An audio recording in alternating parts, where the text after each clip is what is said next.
All right, so we've got new toys for overlanding type stuff. Want to check out? We're going to be doing a month-long cross-country trip in our truck, and wanted to have a powered fridge, and need something to power that fridge overnight so it doesn't drain the truck battery down. We decided on this Jackery Explorer 1000 portable power station. It is 1,000 watt, and we've also got 200 watt solar panels that you can connect up to it. Right now I've turned on the AC output on it, which is this button here. It's taken 6 watts just to have that on, and no input from the sun yet. It's early. I decided I was going to do a kind of a major test with this to see if it could handle making a cup of coffee with my Keurig. These guys take a ton of power, so we'll see what happens. It's got power to it, so I'm going to turn it on, and you can see all of a sudden we've jumped up to an output of 1250 something watts. We're getting just a trickle of power coming in as the sun's just barely starting to come up to the solar panels, so that's pretty negligible. But Keurigs take quite a bit of power, especially just any heating element type thing is going to take a while. So we'll see how long this takes. We use this in our fifth wheel, and you can use it off the inverter, but it does zap the batteries a bit. Typically would use a generator for this kind of setup. So you can hear the water starting to rumble in there. It's getting warm. Again, this isn't something I would normally do, but I'm a coffee guy, so I figured this would be an extreme test, see what this thing does. All right, so Keurig finished heating the water. We're down to 97%, so not too bad. Go ahead and make a cup of coffee here. See what's going on.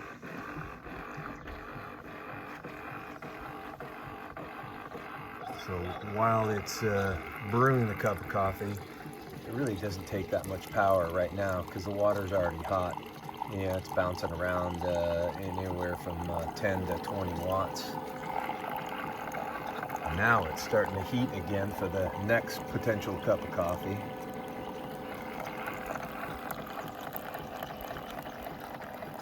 But so far this is pretty cool.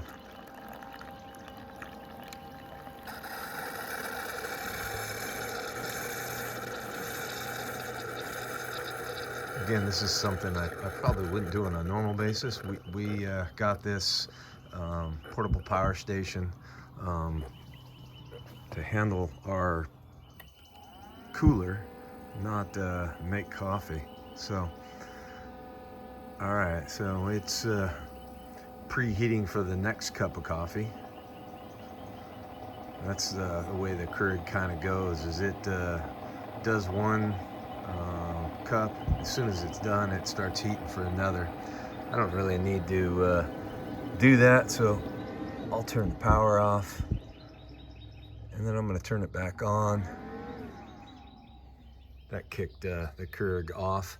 But what I'm going to do now is see what happens when I try to boil a pot of water. Again, this is a pretty extreme case, I think. And this is pot is about 2/3 full, maybe just a little over half. So quite a bit more than the Keurig.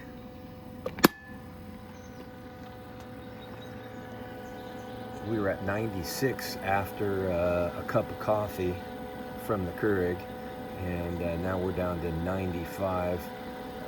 Both of these seem to be taking about the same amount of power.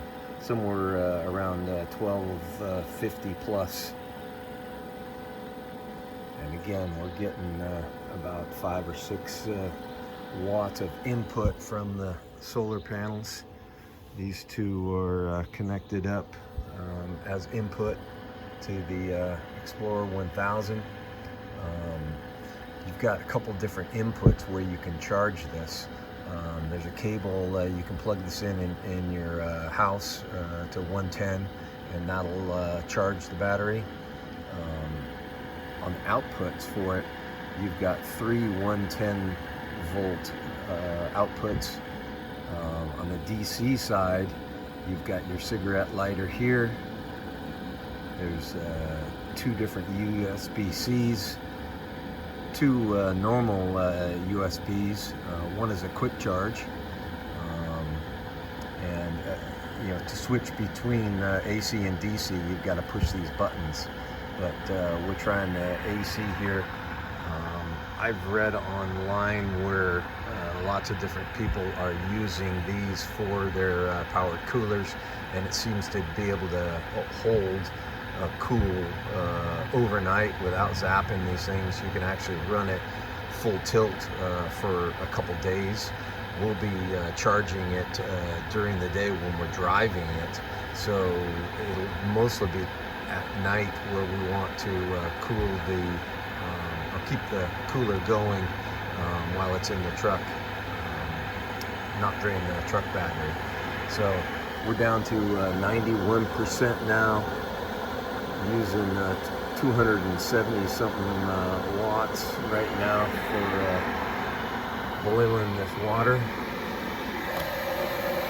Looks like it's getting pretty close.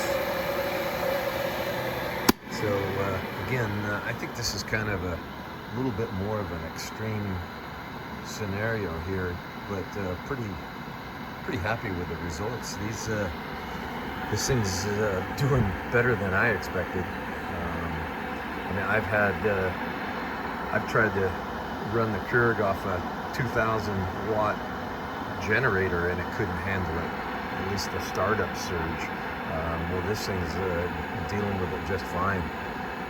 Pretty amazing for the, there's just a battery in there, and you know, fan and some electronics to keep it all set up and inverted and everything. So this is pretty impressive. Down to 89%, 88 now. So pot of hot water, cup of coffee, a little bit more than a cup of coffee. We'll see how this ends up.